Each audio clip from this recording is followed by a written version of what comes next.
A continuación le voy a hacer la palabra a Carlos Cauce, es arqueólogo con una dilatada experiencia y, bueno, además se ha responsabilizado, no sé si es algo que él haya pedido, pero desde luego se ha responsabilizado de los contextos cerámicos que están apareciendo en Melque en las últimas campañas. Y, bueno, viene a completar un poco la charla del miércoles pasado a cargo de Miguel Alba, porque en buena medida lo que nos va a ofrecer es bueno, qué formas y qué tecnologías están apareciendo en estas últimas campañas. Así que cuando quieras, Carlos.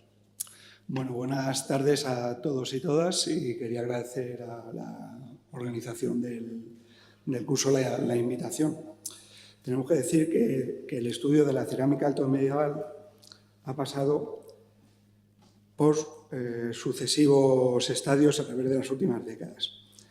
De ser un fósil director analizado como un simple elemento datador que no interactúa con el yacimiento, a estar perfectamente integrado dentro de su secuencia estratigráfica.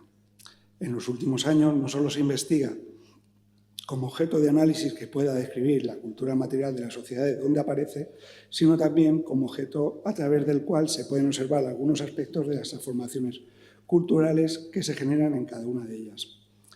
Gracias al aumento de las investigaciones arqueológicas que se han venido produciendo en las últimas décadas, se ha podido desarrollar su conocimiento. Este desarrollo tiene como consecuencia directa una mayor comprensión del registro arqueológico, lo que ha supuesto no solo una correcta identificación cronológica, sino también cultural del corpus cerámico registrado. El otro resultado que se puede desprender de la recogida de datos llevada a cabo en estas excavaciones ha sido la aparición de numerosos trabajos de investigación. Estos trabajos han ido respondiendo a las necesidades generadas en cada momento, no solo dentro del estadio de conocimiento de la propia investigación, sino también de la evolución que ha ido desarrollando el conocimiento metodológico del método arqueológico. Es decir, a medida que las excavaciones arqueológicas eran más precisas, se generaban nuevas preguntas en torno a la cultura material que iba apareciendo en las mismas. Estas nuevas preguntas han funcionado como motor de la investigación, la cual ha ido cambiando el paradigma, como veremos a continuación a través de algunas referencias. En un primer momento, hemos de decir que todo campo de investigación tiene que empezar teniendo un corpus sobre el que asentar sus bases. Para el caso que nos ocupa hoy aquí, la cerámica altomedieval posterior al 711, tenemos que empezar mencionando el trabajo llevado a cabo por Manuel Retuerce Velasco en 1998, titulado La cerámica andalusí en la meseta. En esta obra, el autor nos deja muy claro desde un primer momento que su principal objetivo es el de elaborar una tipología de dicho corpus cerámico. Resumiendo mucho su punto de partida, el planteamiento es que solo a partir de la elaboración de tipologías se puede llegar a dar respuesta a los problemas teóricos de este tipo de material. El autor de la obra era muy consciente de que la realización de este tipo de estudio es la base para el futuro conocimiento arqueológico de la cerámica, en este caso andalusí. Inmediatamente después de este trabajo, en el año 99, Sonia Gutiérrez Lloret publicó el artículo La cerámica emeral de Medinat Lig, el tomo de Teda Ellín Albacete, una primera aproximación, donde se intentaba, en palabras de la autora, superar el afán sistematizador de lograr una tipología universal de la cerámica andalusí. Su objetivo era darle al campo ceramológico una orientación semántica generalista que permita series funcionales básicas para consolidar unos referentes terminológicos aplicables a cualquier realidad temporal y regional. Es decir, que prácticamente desde el primer momento en que se asientan las bases de la investigación ya se está intentando superar los límites establecidos por la tipología, haciendo ejercicios para agrupar series o conjuntos transversales que engloben todo el corpus de la cerámica andalusí de la península ibérica. Dando un pequeño salto en el tiempo, en un artículo que seguramente ya habrá sido mencionado en este curso, Luis Caballero junto a Manuel Retuerce y Fernando Sáez publicaron el artículo denominado Las cerámicas del primer momento de Santa María de Melque, Toledo, construcción, uso y destrucción. La cerámica aportada por las excavaciones del sitio de Melque se compara en este artículo con Santa Lucía del Trampal y el Catillo. En este ejercicio se prioriza la estratigrafía del yacimiento sobre la tipología. Si bien es cierto que los autores tampoco dan como definitivos los resultados del estudio y no los pretenden contraponer al estilo. Ellos mismos apuntan a que ni siquiera el conocimiento estratigráfico con ayuda del tipológico tiene como resultado la ansiada seguridad de la datación, aunque sí piensan que este modelo se está acercando más a ella. Y reivindican que tiene que ser el modelo explicativo subjetivo que más se acomode a los datos, estos sí objetivos, con un fuerte grado de indefinición, el que solucione este problema. Dando un paso en el tiempo, en 2007, Alfonso Vigil Escalera publica un trabajo titulado Algunas observaciones sobre las cerámicas de época visigoda, siglos V al IX después de Cristo, de la región de Madrid, donde pretende dar un paso más en este tipo de estudios. Para ello, el autor no quiere quedarse únicamente en el estudio de la cerámica fina o de lujo y, consecuentemente, hacer un tipo de estudio estrictamente tipologista. En este trabajo se reconoce también la necesidad de una aplicación, como pasaba en el anterior, de una aplicación rigurosa del método estratigráfico como paso previo al conocimiento de la cerámica, afirmándose que el sujeto principal de este estudio debe ser las producciones denominadas comunes. Esto es así por ser el material más abundante y tener un porcentaje altísimo de casos exclusivos en yacimientos de este periodo. Además, el autor no da un paso más en cuanto a la metodología se refiere, fijándose en cuestiones tecnológicas para este tipo de material. En este caso de estudio, el foco tecnológico recae en el tipo de factura, fundamentalmente el tipo de torno utilizado para su conexión y el tipo de pasta, depurada o no depurada. Con estos breves ejemplos podemos hacernos una idea de por dónde han ido los estudios ceramológicos en la primera parte del siglo. Sin embargo, en los últimos 10 años se han llevado a cabo una evolución en la que se contemplan nuevas variables. Un ejemplo de ello lo que dice el artículo publicado por el propio autor que acabamos de mencionar, Alfonso Vigil, junto a Juan Antonio Quirós, en el año 2016, titulado La cerámica de la Alta Edad Media en el noroeste peninsular, una introducción. En él se tiene por objeto el análisis de los procesos de regionalización de las producciones cerámicas y la emergencia de los nuevos sistemas de producción y mecanismos de distribución que tuvieron lugar en el cuadrante noroccidental de la península ibérica durante la Alta Edad Media, a través de los casos de estudios regionales o subregionales. Es decir, se están intentando superar los marcos vinculados tanto a la tipología como a la estratigrafía que se integran ya de forma natural en cualquier tipo de estudio ceramológico. Para dar respuesta a estas nuevas cuestiones que tienen más que ver con la organización social, económica o producción de los momentos históricos donde nos ubicamos. Además, tenemos que decir que esta tendencia también está cambiando en los últimos años, llevándose a cabo estudios como el de Victoria Morós y Sonia Gutiérrez Lloret en el año 2020, titulado Cerámicas en transición, cerámicas el primer periodo islámico en el Mediterráneo occidental, el ejemplo de Andalus, en el que, sin dejar de lado las cuestiones puestas de relieve anteriormente, se observa cómo el campo de la arqueometría va ganando terreno. En este tipo de estudios destaca la necesidad de contextualizar la cerámica no solo por su posición estratigráfica, sino también en función de los demás materiales que forman los yacimientos, como los restos bioarqueológicos, que acabamos de escuchar una charla, o los arquitectónicos, trascendiendo una vez más el mero análisis tipológico y estratigráfico de las obras de finales del siglo XX y principios del XXI. Es por todo ello que en la actualidad estamos en condiciones de afirmar que el repertorio cerámico atribuido a este periódico está bien definido por la investigación. De dicho repertorio cabe destacar, en primer lugar, que hereda características de épocas anteriores, algo que se observa fundamentalmente en los utensilios de cocina, donde hay un claro decrecimiento en el porcentaje de fragmentos hechos a mano frente a los que se hacen a torno, que van creciendo en número exponencialmente. De este último grupo destaca el conjunto de piezas realizadas con pastas muy decantadas, paredes delgadas y fondos planos.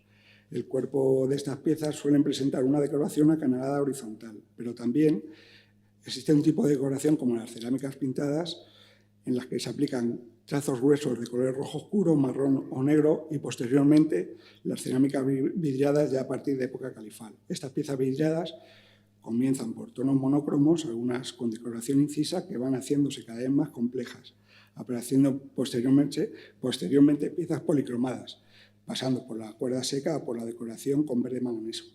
Sin embargo, existe también un alto grado de porcentaje de cerámica de paredes lisas sin decoración.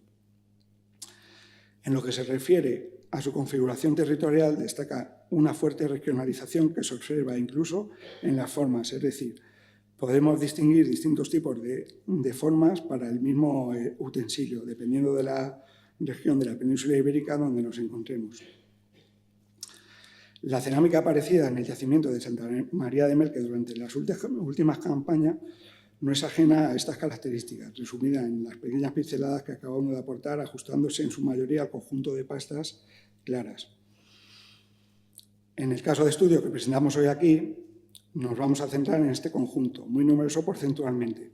Pensamos, además, que este tipo de piezas son las que mayor información nos pueden aportar, siendo la cerámica a la que debemos, en nuestra opinión, prestar mayor atención. Aunque todavía es pronto para presentar resultados definitivos, la detenida observación de sus características tecnológicas junto a la posición estratigráfica donde aparecen pueden aportar una información importante para seguir ampliando el conocimiento histórico de este periodo. Fundamentalmente, tenemos que decir que, en general, este conjunto cerámico presenta unas características tipológicas y formales muy coherentes, lo que evidentemente nos hace agruparla dentro de un grupo cultural muy preciso, en este caso el andalusí. En general, tenemos formas muy sencillas, casi todas destinadas a la cocina, como ollas, jarras, botellas o en menor medida redomas. Este tipo de jarras son muy comunes, que aunque parezca que están hechas a mano, no, tienen unas huellas de torno muy marcadas y las paredes son finas. En la imagen que hemos puesto, la cerámica está muy quemada, pero pertenece al grupo que estamos analizando de pastas claras. Otra de las formas a tener en cuenta son los contenedores, como los cangilones o contenedores de gran tamaño como la tinaja o la marmita, que representamos en esta diapositiva, y que de estas sí, algunas que aparecen hechas a mano son cerámicas de un diámetro muy grande y con un grosor de las paredes bastante significativo. Otra de las formas a tener en cuenta son los por último, destacar otro tipo de piezas como candiles de piquera, que aparecen en un porcentaje destacable, sobre todo en la última campaña. Han aparecido fragmentos muy numerosos de este tipo de candiles. Este, en concreto, nos apareció en el abandono de la estructura del pozo que nos ha enseñado antes María Ángeles, perteneciente al canal de la etapa 1. Pero no tenemos material originario de esa estructura, sino que todo el material que nos aparece siempre es del abandono o de la destrucción de este canal. Los fondos de las piezas del conjunto que nos está saliendo son planos, sin ningún tipo de decoración o complejidad técnica. Las pastas suelen estar muy bien decantadas, de cocción oxidante, de color claro y realizadas siempre a torno rápido. De hecho, el porcentaje de cerámica realizada a mano es prácticamente inexistente. Únicamente, como hemos dicho anteriormente, apreciándose esta característica técnica en alguna de las piezas de gran contenedor. El uso de torno está muy desarrollado, dando como resultado la aparición de muchas piezas de paredes finas, con decoraciones que recorren la parte exterior del cuerpo, generalmente acanaladas horizontalmente. Este es el tipo de decoración más común que encontramos en este conjunto, aunque también aparecen piezas, como decíamos en las características generales, piezas de paredes lisas sin ningún tipo de decoración. Como decimos, este conjunto cerámico que acabamos de describir es transversal a toda la estratigrafía del yacimiento de Melque, por lo que es muy difícil situarla per se en un momento histórico u otro. Únicamente la aparición de otro tipo de piezas, como por ejemplo las pintadas, que nos aparecen en momentos posteriores al originario, como el abandono del canal y demás, o las villadas, que aparecen ya en momentos posteriores, como sabemos en la destrucción de las cabañas y en los momentos de sus usos, nos pueden ir marcando algunos ítems acerca de la cronología de los contextos en los que se sitúa. Pero nuestro objetivo es obtener un mayor conocimiento a través de este tipo de material. Es por ello que la tecnología que se aplica para la fabricación de estas piezas cerámicas se nos antoja fundamental. Esto es debido a que generan unos pequeños cambios que suelen presenciarse en la tecnología aplicada no solo para su fabricación, sino también en los referentes a los acabados, los cuales se realizan no únicamente por motivos estéticos, sino también técnicos. Las características tecnológicas combinadas con su posición estratigráfica nos pueden ir dando pistas de la evolución cronológica de las mismas. Por ello, también la secuencia estratigráfica se convierte en un elemento fundamental para el estudio de este material. Dentro de esta secuencia existen los ítems cronológicos ya mencionados anteriormente, como las cerámicas pintadas o las vidriadas, que nos están dando un contexto cronológico general de las piezas. Pero nosotros, el tipo de cerámica que estamos presentando aquí nos pueden ir dibujando un panorama más complejo y preciso de la secuencia material que nos aporta el yacimiento de Santa María del Milque. También un panorama de su evolución tipológica, puesto que, aunque las formas que aparecen suelen ser siempre las mismas, los tipos se van haciendo más diversos y complejos según se avanza en el tiempo. Este hecho debe estar necesariamente asociado a una mayor complejidad a la hora de aplicar nuevas herramientas en el proceso, tanto de su fabricación como de su acabado. Así pues, hay que tener en cuenta tres aspectos que parecen fundamentales a la hora de recorrer este camino que empezamos ahora. En un primer estadio tenemos que hablar de la cocción de las pastas. Por lo general, ya dijimos anteriormente que la mayoría de la cerámica que compone este conjunto está formada por piezas hechas a torno de pasta clara bien decantada. Sin embargo, según la evolución estratigráfica del yacimiento, parece que estas pastas claras se van tornando más rojizas. Como vemos en la diapositiva, la pieza de la parte inferior, aunque ha salido por el tema de la luz, es un poco grisácea, así que afirmamos que es una cerámica de pasta clara, no tiene ningún tipo de tonalidad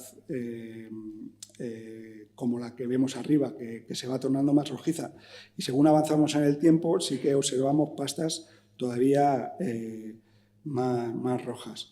Esto nos lleva a formularnos algunas preguntas. ¿La evolución tecnológica de los hornos está determinando el color de las piezas? ¿En qué tipo de hornos se cocían? ¿Dónde se encuentran estos hornos? Y no menos importante, ¿de dónde se coge la materia prima? A día de hoy aún no hemos encontrado ningún horno dentro del yacimiento que nos permita decir que la producción cerámica del monasterio es local. Pero urge un poco encontrar este tipo de estructuras, porque la propia configuración tecnológica de estos hornos nos puede estar dando respuesta al resultado final de todas estas piezas. Un segundo aspecto que hay que resaltar son los acabados de las piezas. Por lo que hemos dicho, en general aparecen piezas que tienen la parte exterior del cuerpo decorado con acanaladuras paralelas y horizontales. La observación detenida de estos elementos decorativos funcionales nos permite observar si se hacen a mano o con herramientas tipo recortador o peine. En la imagen en la diapositiva que hemos seleccionado, la pieza de arriba, si os fijáis un poco, la decoración está realizada con la mano.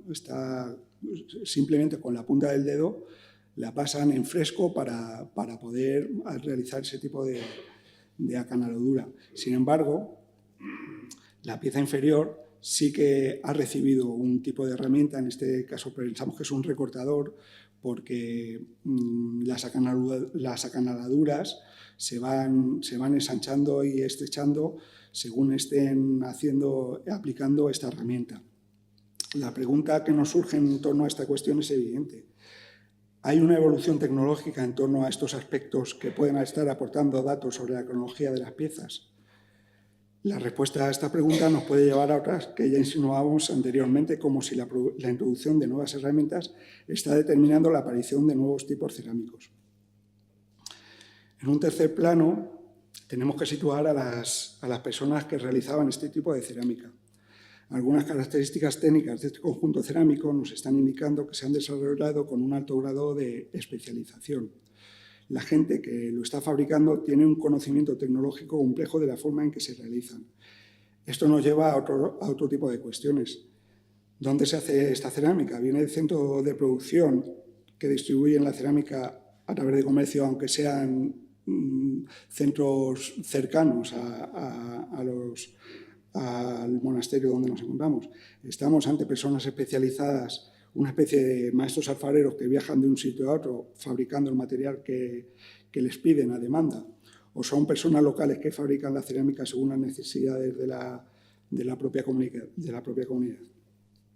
Bueno, para finalizar, tenemos que decir que somos conscientes de que la resolución de estas cuestiones no van a realizarse inmediatamente. Solo el conocimiento en profundidad de yacimientos como el de Santa María de Melque nos pueden aportar información que respondan estas cuestiones. Su situación apartada hace que sus contextos estén perfectamente sellados y sin intrusiones modernas. Pero para llegar a buen puerto debemos seguir siendo rigurosos en cuanto a la aplicación del método estratigráfico se refiere. Solamente así cumpliremos con algunos de los objetivos que nos marcamos. Gracias. Tenemos algo más de 20 minutos, porque, como les decía, a las 7:30 está prevista la inauguración de la exposición temporal. Así que, nada, teniendo en cuenta que hoy la jornada, bajo mi punto de vista, nos ha aproximado más a, yo diría, la realidad física, pero también la realidad personal, ¿no?, de quienes habitaron Santa María de Melque en los siglos IX y X, fundamentalmente. Estoy seguro de que han sido muchas las cuestiones y dudas que han suscitado estas charlas, sobre todo por lo casi podríamos decir microscópico, ¿no?, de las mismas. Por eso, nada, yo aprovecharía para formularles cuantas cuestiones surjan o quieran ustedes plantear.